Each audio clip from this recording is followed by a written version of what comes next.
Au nom du Père et du Fils et du Saint-Esprit. Amen. Le Seigneur soit avec vous. Bienvenue à toutes et à tous à cette belle veillée que nous voulons faire ce soir.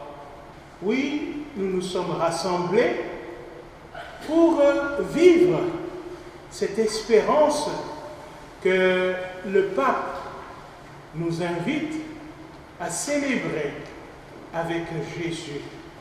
Cette vertu qui nous porte à avancer comme des pèlerins vers cette belle promesse de Dieu.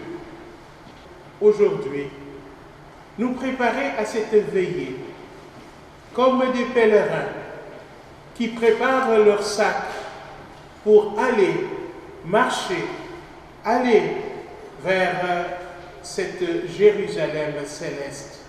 C'est un temps privilégié. C'est un temps de grâce. C'est un temps de joie. Dans notre monde qui est marqué par tant d'incertitudes, nous voulons redécouvrir la promesse de Dieu.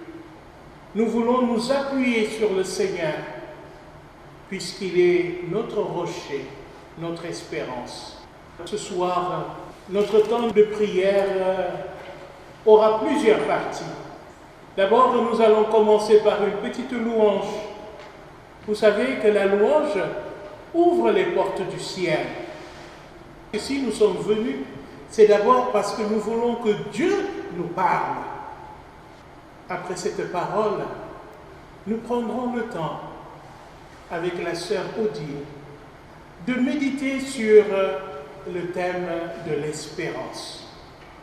Parce que le pape nous dit, après les Écritures, que l'espérance ne déçoit jamais. Alors préparons-nous à entrer dans l'espérance pour ne pas être déçus. Après ce temps, nous prendrons un temps de tête-à-tête avec le Seigneur, quand nous aurons compris pourquoi cette espérance, pourquoi entrer dans l'espérance. Nous allons prendre un temps devant le Saint-Sacrement pour faire un tête-à-tête, pour lui dire ce que l'on pense, ce que l'on veut. Et à la fin de cet entretien, nous allons déposer aux pieds de la Vierge, elle qui s'est intercédée pour nous, aux pieds de la Vierge, nos lampillons. Ce sera nos prières, les prières de Bobigny, les prières de notre communauté, les prières de nos familles, les prières, toutes les prières, nous allons les confier à la Vierge Marie, pour qu'elle qui est à côté de Jésus puisse lui faire un clin d'œil et lui dire, Jésus, ils n'ont pas de vin, le vin de la joie, le vin de l'espérance. Et c'est avec elle qu'on va terminer par cette belle prière que le pape Saint Jean-Paul II avait composée, Notre-Dame de l'Espérance. Alors que ce temps de veillée soit un temps intense où nous nous engageons à ouvrir les portes du Seigneur et que l'espérance habite en nous. Alors maintenant, ouvrons nos cœurs et louons le Seigneur, louons-le car il est beau.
De toi, Seigneur, nous attendons la vie. Que ma bouche chante ta louange. Tu es pour nous un appui. Que ma bouche chante ta louange. La joie du cœur vient de toi, ô Seigneur. Que ma bouche chante ta louange. Notre confiance est dans ton nom très saint. Que ma bouche chante ta louange. Sois loué, Seigneur, pour ta grandeur. Sois loué pour tes bienfaits. Gloire à toi, Seigneur. Tu es vainqueur en amour brillant de nos cœurs. Que ma bouche chante ta louange. Prions le Seigneur. Seigneur Dieu, tu es l'origine et le terme de toutes choses. Nous venons devant toi avec nos vies chargées de doutes et d'espérance. Toi qui as promis d'être toujours avec nous, ravive en nos cœurs la flamme de l'espérance véritable, celle qui ne déçoit pas, car elle s'appuie sur ta fidélité.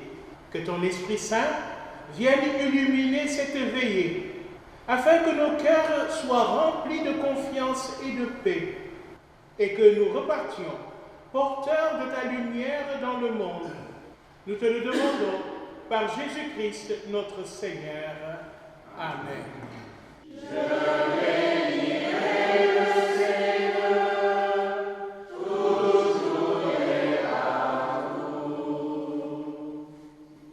L'espérance, c'est le thème que le pape François a choisi pour ce jubilé 2025. Mais qu'est-ce qu'un jubilé ? C'est une pratique très ancienne, non seulement dans l'Église, mais dans la Bible. On a en particulier dans le livre du Deutéronome, l'auteur qui explique, par l'intermédiaire de Moïse, que Dieu demande aux Hébreux qui viennent d'entrer dans la terre promise que tous les 7 ans, il y ait une année sabbatique où on est libéré de toutes ses dettes et où on ne cultive pas la terre et on ne mange que ce que la terre produira toute seule. C'est une manière, en fait, comme si la terre avait besoin aussi d'avoir son sabbat, de pouvoir se reposer. Et puis, après 7 fois 7 ans, c'est-à-dire 49 ans, la 50e année, alors, on décrète une année sainte, un jubilé, la même chose, où on proclame la libération pour tous les habitants du pays. Jubilé, c'est une manière, en fait, de se rappeler que la terre, les fruits, sont un don de Dieu, et pas seulement le fruit de notre travail. Jubilé, ça veut dire soyez dans la joie. C'est un temps de célébration des merveilles de Dieu, des dons reçus par lui dans le passé, mais dans le présent bien sûr aussi, et puis aussi dans l'avenir. Cette célébration a pour but de nous aider à aller avec plus de ferveur à la rencontre du Seigneur, en nous libérant de tout ce qui nous entrave. Plusieurs signes et pratiques accompagnent cette célébration. Le pèlerinage, donc, il nous rappelle que nous sommes des pèlerins en marche vers Dieu, et ça suppose de quitter son confort, ses habitudes, pour s'ouvrir à l'inattendu. Une démarche intérieure de conversion. Deuxième signe du jubilé, c'est la porte sainte. Franchir la porte sainte. Jésus dit lui-même dans l'évangile de Jean qu'il est la porte. La porte, c'est le symbole du passage de la mort à la vie, du péché à la grâce. Voici ce qu'en dit le pape François. La porte sainte, ce sera une porte de la miséricorde. Il y a quelques années, un jubilé de la miséricorde. Et vous savez peut-être que le mot miséricorde, on a traduit par miséricorde, en fait, en hébreu, la racine, c'est les entrailles maternelles. J'ai trouvé une définition qui pouvait être parlante, comme au fond, avoir de la miséricorde, c'est souffrir comme une mère qui souffre de voir souffrir son enfant. Donc la porte sainte sera une porte de la miséricorde, où quiconque entrera pourra faire l'expérience de l'amour de Dieu qui console, pardonne et donne l'espérance. En passant la porte sainte, nous nous laisserons embrassés par la miséricorde de Dieu. Et nous nous engagerons à être miséricordieux envers les autres, comme le Père l'est envers nous. Et le troisième signe, c'est le pardon, l'accueil du pardon, en particulier dans le sacrement de réconciliation. Le pardon de Dieu, il nous est toujours acquis. Simplement, il faut le recevoir, parce que si on vous donne un cadeau que vous n'accueillez pas, ça c'est plus un cadeau. Et c'est ça le sacrement de réconciliation, c'est accepter le cadeau que Dieu nous fait. Quelques instants pour réfléchir sur comment nous allons vivre cette année sainte. Mais comment se réjouir quand on regarde notre monde avec ses guerres, ses abus, ses catastrophes naturelles, etc. C'est parfois bien difficile. Or, la parole de Dieu nous dit que oui, nous pouvons nous réjouir. Vous pouvez relire les textes depuis le début de l'Avent et vous trouverez en particulier plusieurs textes du prophète Isaïe qui, justement, annoncent une bonne nouvelle. Et le pape lui-même nous rappelle l'importance de la joie, qui est un fruit de l'esprit. Et vous savez qu'il a écrit 2 encycliques qui portent le titre de la joie. La joie de l'Évangile et la joie et l'allégresse. Ce qui fonde donc cette possibilité d'être dans la joie, malgré tous les malheurs qui sont autour de nous, c'est justement la vertu d'espérance. C'est une vertu théologale. Ça veut dire qu'en fait, ce n'est pas nous qui nous la donnons, mais c'est un don de Dieu, comme la foi et comme la charité. Donc, c'est une vertu à recevoir, une vertu à accueillir. L'espérance, ce n'est pas l'optimisme. Et nous avons besoin d'espérance justement quand tout va mal. Bernanos dit que la plus haute forme de l'espérance, c'est le désespoir surmonté. J'avoue que j'aime bien cette définition. Dans la Bible, c'est toujours au moment où la situation semble désespérée que Dieu envoie un prophète ou quelqu'un, un événement qui va changer les choses. Quand le peuple est prisonnier, esclave en Égypte, Dieu va envoyer Moïse pour les faire sortir d'Égypte. Quand le peuple est déporté à Babylone et qu'il a perdu tout ce qui était pour lui, justement le signe de l'alliance de Dieu avec les hommes, c'est-à-dire la terre, le temple, la royauté, alors Isaïe va annoncer le retour de l'exil. La liturgie de l'Avent nous fait relire justement ces beaux textes. Consolez, consolez mon peuple, fortifiez les mains défaillantes, affermissez les genoux qui fléchissent. Dites aux gens qui s'affolent, soyez forts, ne craignez pas, voici votre Dieu qui vient. Il vient lui-même et il va vous sauver. On pourrait citer beaucoup d'autres passages.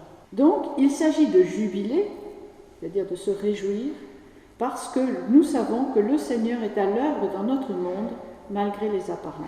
Cet appel à l'espérance, il retentit encore plus fort dans le Nouveau Testament avec la venue de Jésus. Saint Paul, dans sa première lettre à Timothée, dit « C'est lui, le Christ, c'est lui notre espérance ». Et dans l'épître que nous avons entendu tout à l'heure de Saint Paul aux Romains, nous mettons notre fierté dans l'espérance d'avoir part à la gloire de Dieu, c'est-à-dire à vivre pleinement de sa vie dans l'éternité, dans l'amour et la lumière.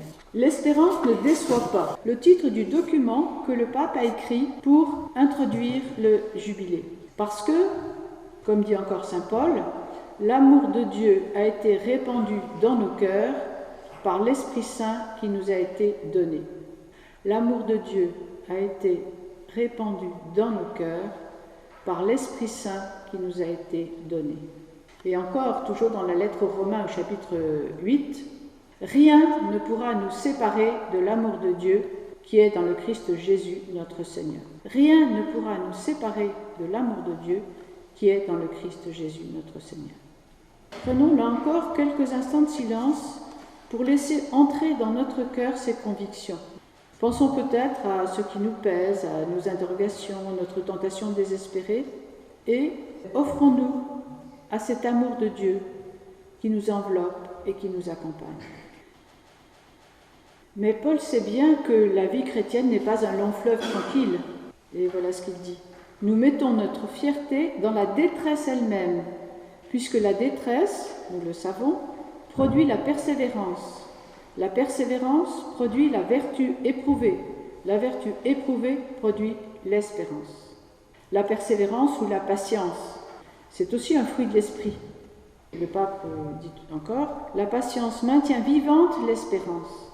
Et il ajoute « La vie chrétienne est un chemin qui a besoin de moments forts pour nourrir et fortifier l'espérance. » Ce jubilé, puis déjà cette soirée, est un moment fort pour fortifier notre espérance. Enfin, notre espérance repose sur la victoire du Christ sur la mort, bien sûr. Après la mort de Jésus, les disciples étaient désespérés. Vous vous souvenez des disciples d'Emmaüs. Mais alors, Jésus va se faire voir à ses disciples. Ils ne le reconnaissent pas tout de suite. Il leur faut un signe, une parole, pour qu'ils le reconnaissent comme celui qui avait cheminé avec eux. Parce qu'évidemment, c'est le même et c'est en même temps, ce n'est pas le même. C'est pourquoi le pape François peut dire « Nous, en vertu de l'espérance dans laquelle nous avons été sauvés, en regardant le temps qui passe, nous avons la certitude que l'histoire de l'humanité et celle de chacun ne se dirige pas vers une impasse ou un abîme obscur, mais qu'elle s'oriente vers la rencontre avec le Seigneur. Vivons donc dans l'attente de son retour et dans l'espérance de vivre pour toujours en lui. » C'est parce que les chrétiens savent que la mort n'aura pas le dernier mot et qu'elle débouche sur la vie qu'ils ne peuvent pas désespérer. Mais nous avons besoin de signes qui nous aident à vivre cette espérance fondamentale. C'est pourquoi j'aborde un deuxième point qui est repérer et découvrir les signes d'espérance dans nos vies. Je cite encore le pape François. Outre le fait de puiser l'espérance dans la grâce de Dieu, nous sommes appelés à la redécouvrir également dans les signes des temps que le Seigneur nous offre. Il est important de prêter attention à tout le bien qui est présent dans le monde, pour ne pas tomber dans la tentation de se considérer dépassé par le mal et la violence. Un des signes d'espérance, c'est tous les efforts de paix qu'un certain nombre de personnes s'efforcent de faire. Et je pense en particulier à la communauté San Egidio qui, à travers le monde, s'efforce de développer des médiations en vue de la paix. Mais cette paix, ça peut être aussi celle au cœur de nos familles et de nos communautés. Nous pouvons penser aussi à toutes les associations qui cherchent à alléger les souffrances des plus démunis, qui luttent pour plus de justice, qui écrivent au gouvernement pour obtenir la libération de prisonniers injustement détenus. C'est le cas par exemple de Amnesty International ou de l'ACAT, c'est-à-dire l'Action des chrétiens pour l'abolition de la torture, qui vient de célébrer son 50e anniversaire et qui des preuves que les courriers qu'on envoie au gouvernement, aux chefs d'État, aux militaires, etc., ont une influence et permettent de libérer, alors pas à chaque fois, mais permettent de libérer des gens.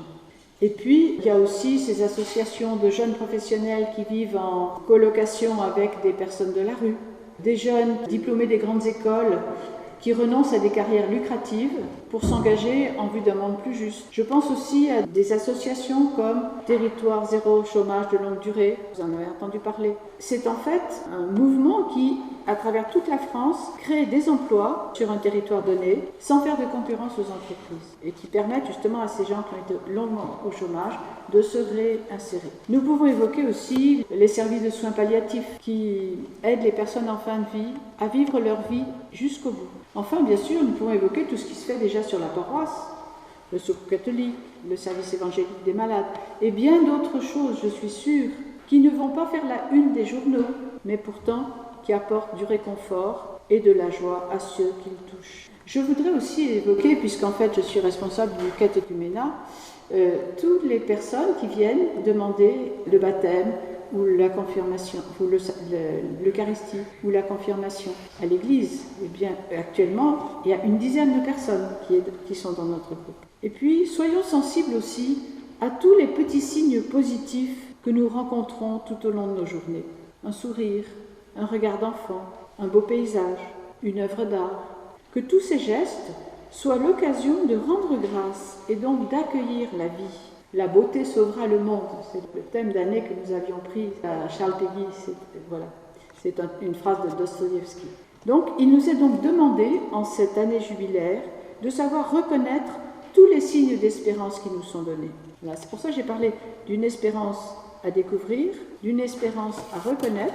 Je vais terminer par une espérance à être nous-mêmes des signes d'espérance. Donc, une espérance à construire. Écoutons le pape François, il nous dit « Au cours de l'année jubilaire, nous serons appelés à être des signes tangibles d'espérance pour de nombreux frères et sœurs qui vivent dans des conditions de détresse. être nous-mêmes des signes d'espérance. Le pape lui-même n'hésite pas, au niveau mondial, à interpeller les gouvernants. Par exemple, voilà ce qu'il dit: « Je propose au gouvernement de prendre en cette année jubilaire des initiatives qui redonnent espoir, des formes d'amnistie ou de remise de peine, visant à aider les personnes à retrouver confiance en elles et dans la société. » Ensuite, il rappelle le texte d'Isaïe, que nous avons aussi entendu dans la liturgie, que Jésus reprend dans la synagogue de Nazareth. « Le Seigneur m'a envoyé annoncer la bonne nouvelle aux humbles, aux pauvres, guérir ceux qui ont le cœur brisé, proclamer aux captifs leur délivrance, aux prisonniers leur libération, proclamer une année de bienfaits accordée par le Seigneur. » Et il en tire les conséquences. Partout sur la terre, c'est-à-dire chez nous, les croyants, en particulier les pasteurs, mais pas seulement, doivent se faire les interprètes de ces demandes, parlant d'une seule voix pour réclamer avec courage des conditions dignes pour ceux qui sont emprisonnés, le respect des droits humains et surtout l'abolition de la peine de mort, une mesure contraire à la foi chrétienne qui anéantit toute espérance de pardon et de renouveau. Et donc, comme signe, il va ouvrir une porte sainte en prison pour que les prisonniers puissent aussi regarder l'avenir avec espérance. Puis, il énumère plusieurs catégories de personnes qui ont besoin de recevoir des signes d'espérance de la part des chrétiens. Les malades, je cite encore le pape, des signes d'espérance devront être offerts aux malades, qu'ils soient à la maison ou à l'hôpital. Leurs souffrances doivent pouvoir trouver un soulagement dans la proximité de personnes qui les visitent et dans l'affection qu'ils reçoivent. Je suis sûre que tous ceux qui vont visiter des malades savent combien, finalement, on reçoit aussi d'eux quand on voit la joie que ça leur fait de nous voir. Alors, parmi ceux qui ont besoin de signes d'espérance, bien sûr, il y a les jeunes qui sont eux-mêmes signes d'espérance par leur enthousiasme, leur énergie, mais qui peuvent être aussi désespérés et tentés, dans ces cas-là, d'être séduits par des plaisirs faciles et dangereux qui les poussent à accomplir des gestes autodestructeurs. D'où l'importance de la sollicitude de l'Église à leur égard. Les personnes âgées, les pauvres, les migrants, il devra y avoir des signes d'espérance à l'égard des migrants qui abandonnent leur terre à la recherche d'une vie meilleure pour eux-mêmes et pour leur famille. Que leur attente ne soit pas réduite à néant par des préjugés et des fermetures. Que l'accueil qui ouvre les bras à chacun en raison de sa dignité s'accompagne d'un engagement à ce que personne ne soit privé du droit de construire un avenir meilleur. Ce sont autant de lieux où les chrétiens ont à être des signes d'espérance. Saint Paul conseille de déborder d'espérance et le pape continue pour témoigner de manière crédible et attrayante de la foi et de l'amour que nous portons dans notre cœur. Pour que la foi soit joyeuse, la charité enthousiaste, pour que chacun puisse donner ne serait-ce qu'un sourire, un geste d'amitié, un regard fraternel, une écoute sincère, un service gratuit, en sachant que dans l'esprit de Jésus, cela peut devenir une semence féconde d'espérance pour ceux qui la reçoivent. Et je conclus encore par une parole du pape.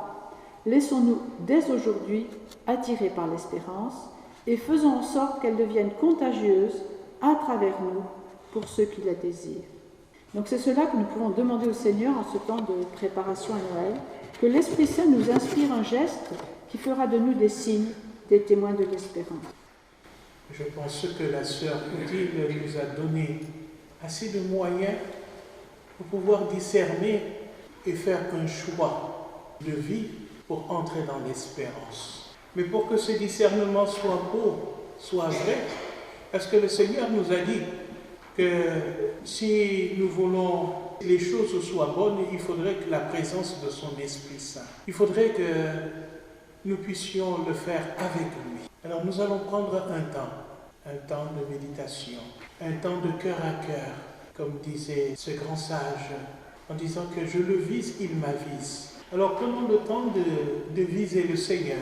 Prenons le temps de lui dire, voilà, cette année c'est ça que je voudrais vivre. Cette année c'est là que je voudrais que tu m'aides, Seigneur. Cette année c'est ça. Alors on va mettre quelques intentions. Les intentions, il y en a beaucoup. Le pape nous a cité, a demandé que l'on porte en prière plus de 11 personnes parmi Il y a l'église, les églises séparées, il y a, comme on appelle, les personnes âgées, il y a pas mal. Alors, mais nous aussi, nous portons au plus profond certaines interrogations, certaines intentions. Nous allons prendre 2 minutes. C'est un caractère seul. Chacun présente sa prière. Mais aussi, prenons après 2 minutes pour écouter le Seigneur. Parce qu'il ne s'agit pas seulement de rabâcher, de dire des choses, mais laissons-le le parler. Et après, il y aura des intercessions. On va faire quelques temps d'intercession. Il y a 5 intentions que nous allons porter, tout simplement. Et après ces intercessions, alors nous allons allumer la bougie de chacun, et chacun pourra maintenant poser ça au pied de la Vierge Marie. En le posant, ne le posons pas comme ça. Posons-le avec une intention. En disant, voilà, Maman Marie, pour l'espérance que je désire, voilà, je te demande d'intercéder. Nous allons laisser le Saint-Sacrement et Marie, pour qu'à chaque fois que quelqu'un posera sa bougie, Marie se tourne vers Jésus et lui fait un clin d'œil, en lui disant, écoute, occupe-toi de lui, hein? Marie sait le faire, il sait mieux le faire que nous. Et après, nous allons réciter la belle prière de Saint Jean-Paul II. Alors, prenons un temps. Alors, chacun se met dans la position favorable. Si c'est assis, on prie assis. Si quelqu'un veut se mettre à genoux, qu'il se mette à genoux. Un petit moment, puisque c'est le roi des rois qui est là. Si quelqu'un veut se mettre debout, qu'il se mette debout pour pouvoir présenter au Seigneur notre espérance. Comme dit le chant, en toi Seigneur mon espérance, sans ton appui je suis perdu. Mais rendu fort par ta présence, je ne serai jamais déçu. Pour la paix dans le monde, prions pour les responsables des nations et tous les artisans de paix. Que Dieu touche leur cœur endurci par la haine et inspire des chemins de réconciliation là où règne la guerre et les conflits. Seigneur, envoie ta paix sur le monde.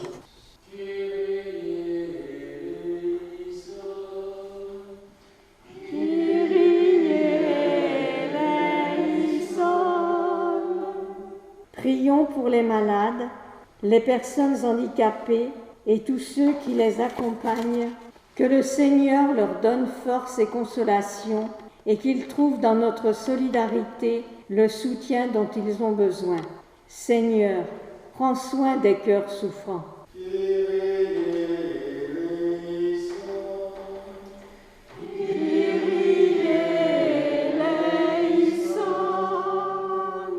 Pour les jeunes, prions pour les jeunes de toute culture et nation, confrontés à l'incertitude et aux défis de notre époque. Que Dieu les guide, les inspire et les donne des modèles d'espérance et de foi. Seigneur, ouvre pour les jeunes un avenir de lumière.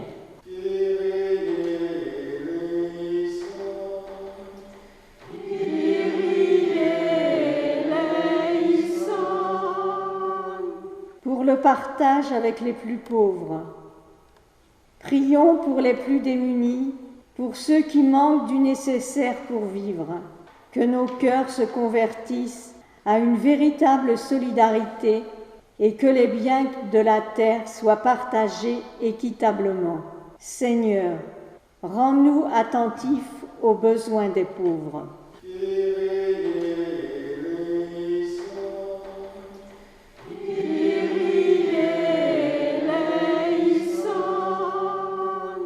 Pour l'unité des chrétiens, prions pour l'unité des disciples du Christ. À l'occasion du 170e anniversaire du Concile de Nicée, que nous sachions dépasser nos divisions pour témoigner ensemble de l'amour du Christ dans le monde. Seigneur, fais de nous un seul peuple en toi.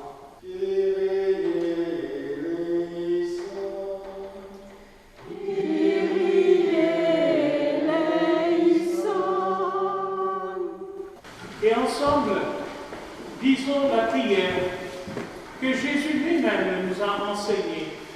la prière de l'espérance, la prière de l'amour. Notre Père, qui es aux cieux, que ton nom soit sanctifié, que ton règne vienne, que ta volonté soit faite sur la terre comme au ciel. Donne-nous aujourd'hui notre pain de ce jour. Pardonne-nous nos offenses, comme nous pardonnons aussi à ceux qui nous ont offensés. Et ne nous laisse pas entrer en tentation, mais délivre-nous du mal. Car c'est à toi qu'appartiennent le règne, la puissance et la gloire pour les siècles des siècles. Et maintenant, nous allons allumer nos bougies, nos lampillons. Chacun pourra, à son rythme, déposer ça au pied de la Vierge avec son intention de prière.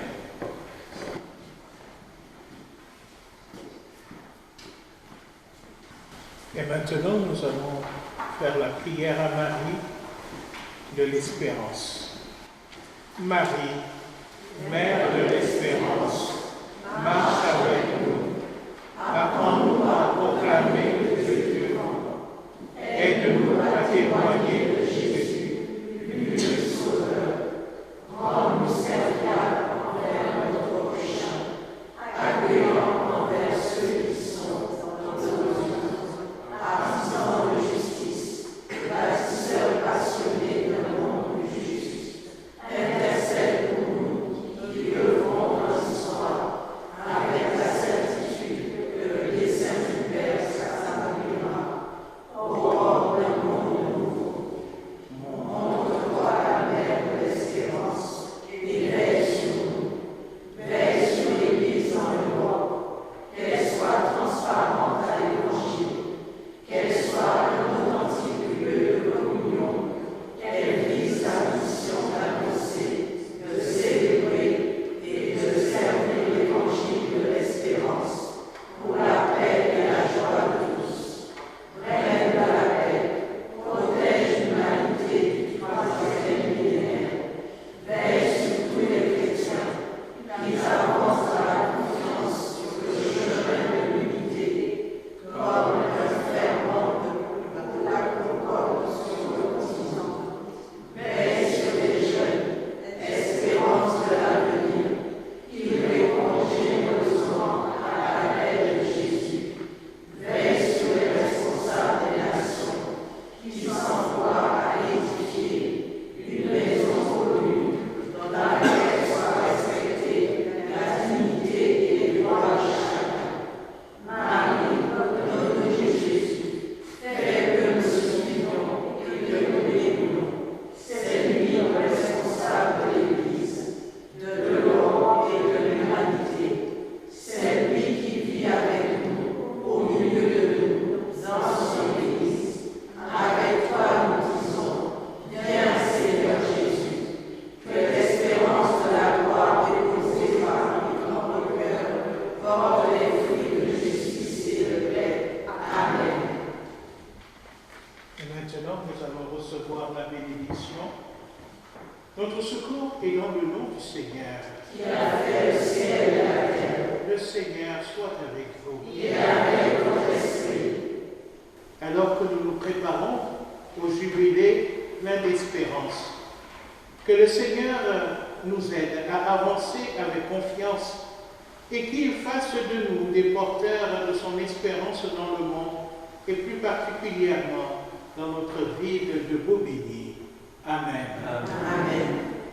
Que le Seigneur fasse de nous des témoins joyeux de l'espérance et que nous gardions les yeux fixés sur lui, source de la vie et du salut.